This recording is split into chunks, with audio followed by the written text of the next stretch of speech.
சீரியல்களின் full எபிசோடுகளை Sun டிவியில் ஒளிபரப்பான உடனே எக்ஸ்க்ளூசிவாக சன் நெக்ஸ்டில் மட்டும் ஃப்ரீயா பாருங்கள்.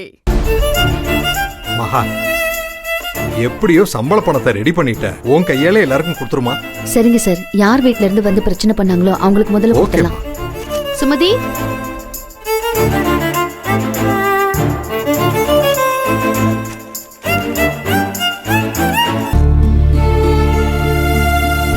சார், என் புருஷன் நடுவுல புந்து சத்தம் போட்டுட்டாரு. தப்பா எடுத்துக்காதீங்க சார். அவருக்காக நான் மன்னிப்பு கேட்டுக்கிறேன் சார். பரவாயில்லம்மா, நான் அதை பெருசா எடுத்துக்கலையே. ஏன்னா எங்க சைடும் தப்பு இருக்கு.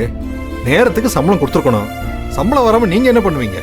குடும்பம் நடத்துறோம்ல, அதுக்காக உங்க எல்லார்கிட்டயும் நான் மன்னிப்பு கேட்டுக்கிறேன். நீங்க ஏன் சார் எங்ககிட்ட மன்னிப்பு கேக்குறீங்க? மஞ்சுளா. மகா, ஒரு இம்பார்ட்டன்ட் கால் வந்திருக்கு. நீ எல்லாருக்கும் கொடுத்துட்டு வா, நான் உள்ள இருக்கேன். Okay sir.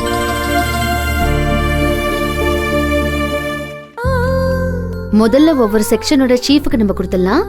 நம்ம கம்பெனில வேலை பார்க்குற ஒவ்வொருத்தருமே நமக்கு முக்கியமானவங்க தான். அந்தந்த செக்ஷன்ல வேலை பார்க்கறவங்கள வழி நடத்துற இவங்க இன்னும் ரொம்ப ரொம்ப முக்கியமானவங்க. இவங்கள நம்ம கம்பெனியோட பில்லர்ஸ்னு சொல்லலாம். முதல்ல கட்டிங் செக்ஷன் சீஃப் ரம்யா.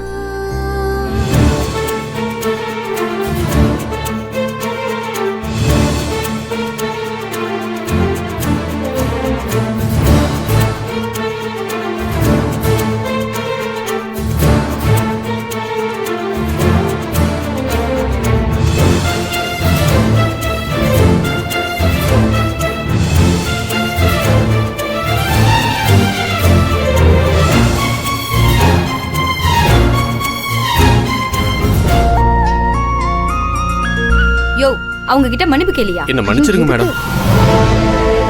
அவர் எதுக்கு என்கிட்ட மன்னிப்பு கேட்கணும்? மேடம், உங்களால இனிமே சம்பளமே தர முடியாதுன்னு நினைச்சுதான் நான் இங்க வந்து சண்டை போட்டேன். நீங்க சொன்ன மாதிரி பணத்தை ரெடி பண்ணி கொடுத்துட்டீங்க. ரொம்ப தன்மையாவும் பேசுறீங்க. நான் தான் தப்பு பண்ணிட்டேன். என்ன மன்னிச்சிருங்க மேடம். நீங்க பண்ணது தப்புன்னு உணர்ந்துட்டீங்கல்ல, அதுவே போதும். உங்க எல்லார்கிட்டயுமே சொல்றது ஒன்னே ஒண்ணுதான். கஷ்ட காலங்கிறது எல்லாருக்கும் வரக்கூடிய ஒண்ணுதான். அப்படி ஒரு கஷ்டம் தான் இப்போ நம்ம கம்பெனிக்கும் வந்திருக்கு. இந்த நிலைமை எப்பவும் இருக்காது.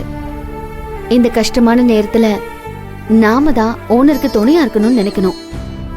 ஒவ்வொரு நாளும் ஸ்டாஃபுக்கு சம்பளம் போட முடியலையேன்னு ஓனர் எவ்வளவு வருத்தப்பட்டாருன்னு நம்ம எல்லாருக்குமே தெரியும். ஆனா கம்பெனியை இழுத்து மூடுங்கன்னு சொன்னீங்க பாருங்க, அதுதான் எங்க எல்லார் மனசும் ரொம்ப வருத்தப்பட்டுச்சு. கிட்டத்தட்ட 5 வருஷமா இந்த கம்பெனியை நம்பிதான் நாங்க எல்லாருமே வாழ்ந்துகிட்டு இருக்கோம். எனக்கும் சரி, உங்க மனைவிக்கும் சரி, எல்லாருக்குமே சாப்பாடு போட்டது இந்த கம்பெனி தான். அப்படிப்பட்ட ஒரு இடத்த இழுத்து மூடுங்கன்னு சொன்னது எங்க எல்லாரையும் ரொம்ப காயப்படுத்திருச்சு. சாரி மேடம், இனிமே அப்படி பேச மாட்டேன் மேடம். என்ன மன்னிச்சிருங்க மேடம். சரி, போங்க. வாங்க. வா மேகனா. ரகு,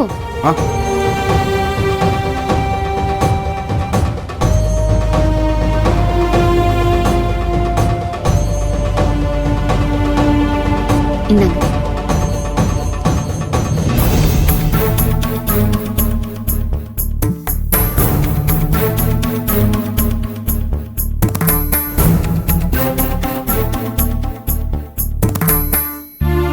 வாங்கம்மா. எல்லாருக்கும் கொடுத்தாச்சாமா? கொடுத்துட்டோம் சார். காலையில பிரச்சனை பண்ணுவாங்கலாம் சாரி கேட்டுட்டு போனாங்க. பணத்தை கொடுத்ததுக்கு அப்புறம் மன்னிப்பு கேட்கறதுல என்னமா இருக்கு? காலையில அவ்வளவு தூரம் கெஞ்சணும். அவங்க கொஞ்சம் கூட காதுல அதை வாங்கிக்கவே இல்லைல்ல. இப்ப நீ பணத்தை ஏற்பாடு பண்ணலன்னா என்ன ஆயிருக்கும்? அவங்க சொன்னதை செஞ்சிருப்பாங்கல்ல. ஒருவேளை அப்படி நடந்திருந்தா மொத்தமும் நஷ்டமாயிருக்கும். அப்புறம் கம்பெனியை இழுத்து மூடிட்டு போக வேண்டியதுதான். ஐயோ சார், ஏன் இப்படிலாம் பேசிட்டு இருக்கீங்க? அப்படிலாம் எதுவுமே ஆகாது சார்.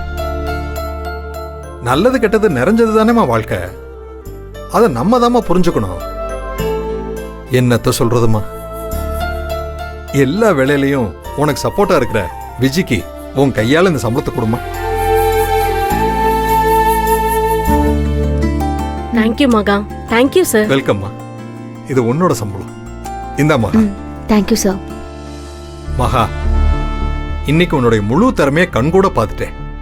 காலையில பிரச்சனை வந்தப்ப அதை ஃபேஸ் பண்ண விதம், உன் டாமினன்ட் ஸ்பிரிட் பணத்தை உடனே அரேஞ்ச் பண்ணி அதை செட்டில் பண்ண விதம், கம்பெனி தான் முக்கியம்னு உன் ஹஸ்பண்ட் கூட போகாம ட்ரிப்பையே கேன்சல் பண்ணிட்டு நீ இங்கேயே இருந்தியே. ஹேட்ஸ் ஆஃப்மா. சார், இந்த கம்பெனிக்கு வரும்போது நான் ஒண்ணுமே தெரியாத ஒரு சாதாரண பொண்ணா தான் வந்தேன். உங்க பாராட்டு இன்னைக்கு எனக்கு கிடைச்சிருக்குன்னா அதுக்கு காரணமும் நீங்க தான் சார். நான் என்னைக்குமே உங்க ஸ்டூடெண்ட் தான் சார்.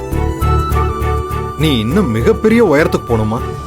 விஜி எப்பவும் உன் கூடவே டிராவல் பண்ணணும். Thank you sir. என்னுடைய வாழ்த்துக்கள். Thank you sir. Thank you so much. சரிம்மா.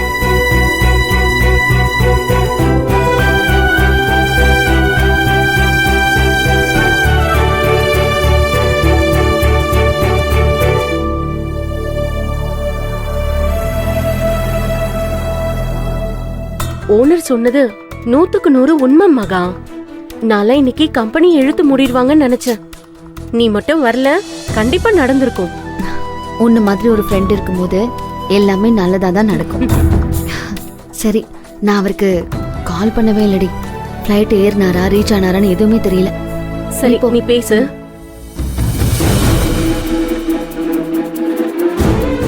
number you are calling is out of network coverage area. Please try later.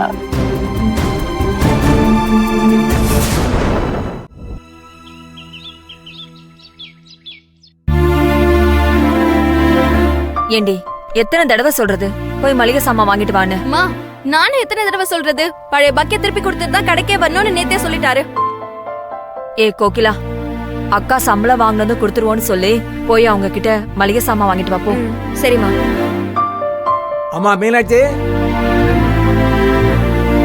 தோ மளிகை கடைக்காரர் வந்துட்டாரு. அடியே சும்மா ரெடி. அம்மா அம்மா, காய்கறி கடைக்காரரும் வந்திருக்காரு. ஏம்மா மீனாட்சி. அக்கா, மீனாட்சி அக்கா. சீட்டு பணம் கேட்டு வந்துட்டாங்க போல இருக்கே. சரி வாங்க. ஏம்மா உங்களுக்கு பாக்கியா? ஆமாண்ணே. இன்னும் சீட்டு பணம் வரலையா? கொடுக்கலையே. என்னம்மா அது?